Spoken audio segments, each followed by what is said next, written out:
Okay, so I'm supposed to talk to a group of entrepreneurs in about 30 minutes. The topic is about the balance. I'm anti-balance because I think it's a losing battle where you're always trying to sacrifice things. Instead, I literally just pulled out my journal and started writing about what are the things that I wish I knew when I started my business 7 years ago that I can share now. The first one is your friends are not your customers. That was a hard lesson to learn. The next one, it's going to be 10 times harder than you think. Absolutely. A lot of people make it look really easy. They want to sell you courses. Honestly, the landscape of paperwork you have to fill out, how you file taxes, what you can expense, what you can't, how you hire people. Challenging. How to get clients also. Don't expect profitability, but celebrate every transaction. If you can track those small transactions of everything coming in, you start focusing on the things that you want to create more of versus the lack, which is what we don't want to create more of. Conversations over content. Hard lesson to learn. I am a content queen. I love creating videos, obviously, and was writing blogs and doing podcasts, but I was avoiding conversations. I kept thinking that if I just kept creating content, people would find it and then they would find me and then they'd want to work with me and hire me. That's not how it works. You have to create that exchange, be in places to have conversations so that you can build that rapport with people one-on-one. Focus on the fun and joy. I have closed some of my biggest contracts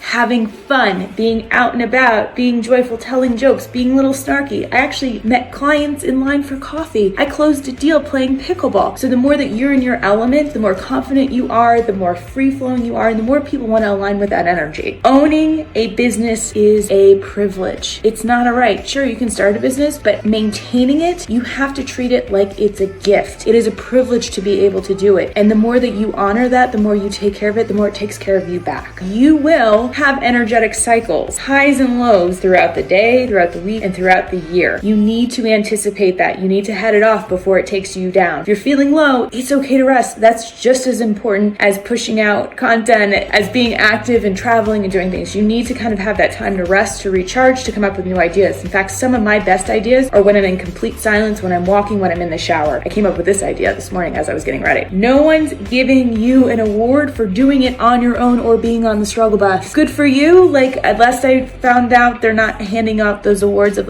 you tried the hardest, you get a ribbon. It just doesn't work that way. So what do you actually want to feel in your business and how do you want to run it? And if you want to struggle, what's that about? There's probably some deep-seated stories under there that we got to uncover to be who's this really for? Because it sounds like it's not really for you. People buy joy and confidence and want the transformation. So what they see in you is what they want for them, whether you're selling a product or a service. So if you are not embodying that energy, it's a mismatch or misalignment, and it actually is more likely to break down trust because it's that's not what I signed up for. And that's not to say that you got to be perfect, but the more that you can be yourself, the more people see you in that and they trust it. Use your fear to highlight areas of focus and attention. So if you are afraid of giving presentations, go and hire a coach to help you work through that. Get a strategy, get a person to help build your slides, have someone run through them with you. If you have a fear around numbers, you should absolutely hire an accountant. In fact, that should be your first step. Get someone who knows the numbers. Anything that you are afraid of is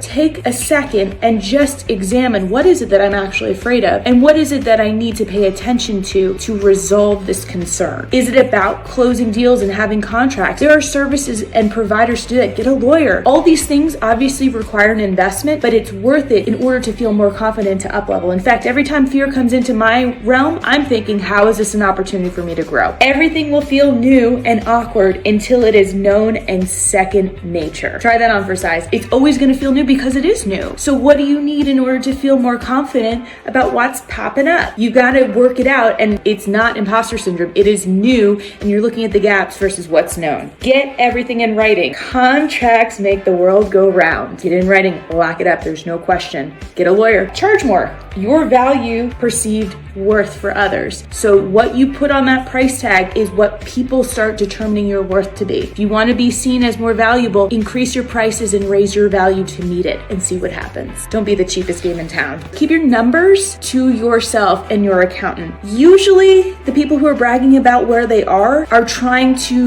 manipulate people in a way of make 6 figures, do this, do that. It's not always about the numbers, but you have to look at what's the source of the numbers, and people are usually not very open and transparent about that. The other side of that is when you share your numbers with your friends and family, they are not going to get it unless they're entrepreneurs. And in fact, most people are projecting their own story on it and they want to keep you safe. safe and happy. So they're not necessarily going to give you the best feedback or advice unless they are in the same energy. So who you share things with should be determined on the alignment of where you're headed towards. And everything is not for everyone. In fact, a lot of this stuff you should keep to yourself because it creates a lot of story for people of scarcity and everything else and comparison, and we don't want to do that. Invest in yourself. Get certifications, learn new methodologies and frameworks, get in the room with people who want to advance the industry, and network with the people that you want to do business with. This was a hard lesson for me because I kept networking with other small business owners, but that was not the energy that I needed to be around. I needed to be in rooms with corporate, with people who were looking to buy my services. Now, I've gotten clients from those things,